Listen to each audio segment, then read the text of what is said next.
নমস্কার বন্ধুরা, পম্পার কিচেনে আপনাদের সকলকে স্বাগত।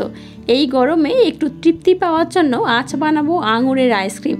এই গরমে নানা ধরনের আইসক্রিম খেতে আমরা কম বেশি সবাই ভীষণই পছন্দ করি। তাই সবসময় দোকান থেকে আইসক্রিম না কিনে যদি বাড়িতেই ফল দিয়ে আইসক্রিম বানানো যায় তাহলে স্বাস্থ্যের জন্যও ভালো হয়, আর খেতেও কিন্তু দুর্দান্ত লাগে, আর গরম থেকে খুব সহজে তৃপ্তিও পাওয়া যায়। তাহলে চলুন আজকের এই আইসক্রিমের রেসিপিটা দেখে নেওয়া যাক। আজকে আঙুর দিয়ে যে আইসক্রিমটা বানাবো তার জন্য দেখুন এখানে আমি আঙুর নিয়ে নিয়েছি। বেশ এতটা আঙুর নিয়েছি, তবে এতগুলো আঙুর কিন্তু আমার লাগবে না। যে যেমন আইসক্রিম বানাবেন তার উপর ডিপেন্ড করে কিন্তু আঙুরটা ব্যবহার করবেন। তো যাই হোক, প্রথমে আমি আঙুরটাকে খুব ভালোভাবে ধুয়ে নেব।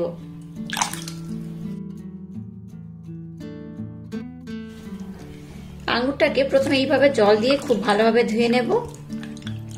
এবার একটা মিক্সির জার নিয়ে নিলাম। এর মধ্যে দিয়ে দেবো এই চামচে 2 থেকে 3 চামচ চিনি। মিষ্টিটা আঙুর কেমন মিষ্টি তার উপর ডিপেন্ড করে কিন্তু এটা ব্যবহার করবেন। সামান্য একটু দিয়ে দেবো লবণ। এখানে আমি চিনি আর লবণটা দিয়ে দিলাম, আপনারা চাইলে চিনির পরিমাণটা কম বেশি করে দিতে পারেন। এবার এর মধ্যে আমি আঙুরগুলোকে দিয়ে দেব। এর মধ্যে দিয়ে দেবো 2 ফোঁটা ফুড কালার। এখানে আমি গ্রিন ফুড কালার নিয়েছি, 2 ফোঁটা দিয়ে দেব। এটা অপশনাল, ব্যবহার নাও করতে পারেন। এই ফুড কালার দিলে কি হবে, এই আইসক্রিমের কালারটা খুব সুন্দর হবে।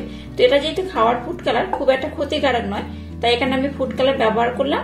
আর আপনারা চাইলে কিন্তু ফুড কালার ব্যবহার নাও করতে পারেন। এবার এটাকে আমি খুব ভালোভাবে ব্লেন্ড করে নেব।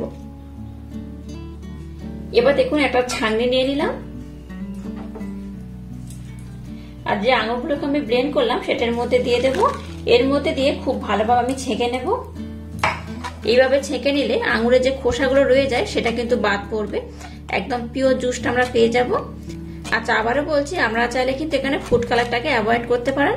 আমি 2 থেকে 3 ফোঁটা ফুড কালার দিয়ে দিয়েছি। আর যখন আমি ব্লেন্ড করছিলাম তখন এখানে আমি একটু জল ব্যবহার করেছিলাম। মিক্সির জারটা ধুয়ে আবার একটু জল আমি এখানে দিয়ে দিলাম। আচ্ছা, আরেকটা কথা জানিয়ে রাখি, এখানে আমি আর একটু লবণ আর একটু মিষ্টি ব্যবহার করেছিলাম। আপনারা আপনাদের স্বাদ মতো বা পছন্দ মতো কিন্তু লবণ আর মিষ্টিটা ব্যবহার করবেন। এবার একটা আইসক্রিমের মোল্ড আমি নিয়ে নিয়েছি, আর আইসক্রিম মোল্ডে ঢালার সুবিধার জন্য দেখুন একটা গ্লাসের মধ্যে আমি নিয়ে নিয়েছি। এবার এগুলো ভরে ভরে আমি দিয়ে দেব। যতগুলো হবে আমি ঠিক ততগুলো ভরে দেব।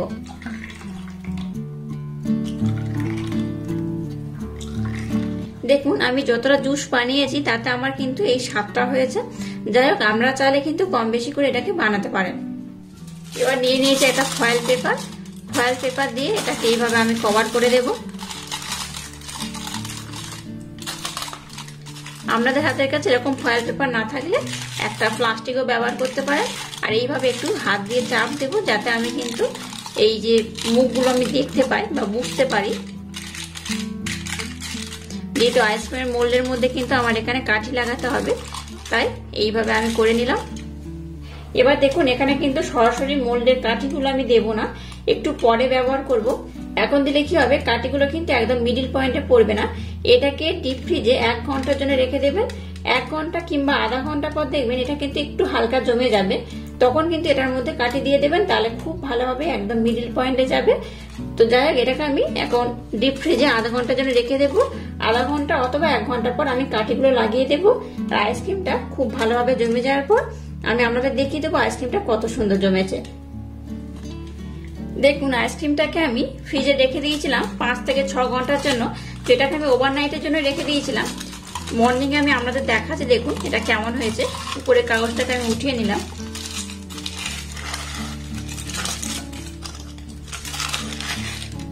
এই দেখুন আইসক্রিমটা কিন্তু খুব ভালোভাবে জমে গেছে, দেখতেই পাচ্ছেন। এবার এটাকে কিন্তু খুব জোর করে এইভাবে টেনে তুলতে যাবেন না। প্রথমে এটাকে জলের মধ্যে একটু ডুবিয়ে রাখবেন। জলের মধ্যে একটু ডুবিয়ে রাখলে কি হবে, এতটা পোর্শন করে ডুবিয়ে রাখবেন, দেখবেন খুব সহজে কিন্তু এই মোল্ড থেকে আইসক্রিমটা উঠে আসবে। তো এটাকে আমি একটু জলের মধ্যে ডুবিয়ে রাখবো, তারপর দেখাচ্ছে আইসক্রিমগুলো কত সুন্দর হয়েছে। দেখুন আইসক্রিম মোল্ডটাকে এইরকম পোর্শন আমি নর্মাল জলে রেখে দিয়েছিলাম। এই দেখুন এবার কিন্তু আইসক্রিমগুলো আপনারা তুলতে পারবেন। এই দেখুন কত সুন্দরভাবে উঠবে। দেখুন একটু সাবধানে কিন্তু এটাকে ওঠাতে হবে। এই দেখুন কত সুন্দর হয়েছে, দেখতে পাচ্ছেন, অসম্ভব সুন্দর দেখতে হয়েছে। এটা দেখতে যেমন সুন্দর, খেতে কিন্তু তেমনই দুর্দান্ত। সবগুলো দেখুন খুব ভালোভাবে আমি উঠিয়ে নিচ্ছি। এই দেখুন প্রত্যেকটা কিন্তু উঠে যাচ্ছে।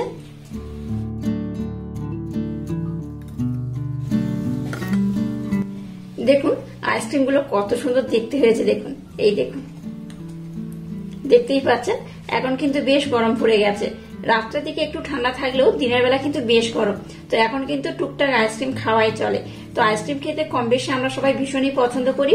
আর বাড়িতে এইভাবে যদি ফল দিয়ে বানানো আইসক্রিম হয় তাহলে তো দুর্দান্ত লাগে। এইভাবে বানিয়ে দেখবেন, বাচ্চা থেকে বড় সবাই ভীষণই পছন্দ করবে। আর এখানে যেহেতু আমি একটু ফুড কালার দিয়েছিলাম তাই কিন্তু রংটা এতটা সুন্দর হয়েছে। আপনারা যেহেতু বাড়িতে খাবেন তাই কিন্তু ফুড কালার ব্যবহার নাও করতে পারেন। যেহেতু আমাদের দেখাতে হয় তাই কিন্তু একটু ফুড কালার আমি ব্যবহার করেছি। তো আপনারা চাইলে এখানে ফুড কালার ব্যবহার না করে নর্মালও বানিয়ে খেতে পারেন। তো আঙ্গুর দিয়ে আজকের এই আইসক্রিমের রেসিপি যদি আপনাদের ভালো লাগে তাহলে চ্যানেলটাকে লাইক, শেয়ার, কমেন্ট এবং সাবস্ক্রাইব করবেন। আর পাশে থাকা বেল আইকনটা প্রেস করে দেবেন। তাহলে টাটা, আবার দেখা হচ্ছে নতুন কোনো রেসিপি নিয়ে।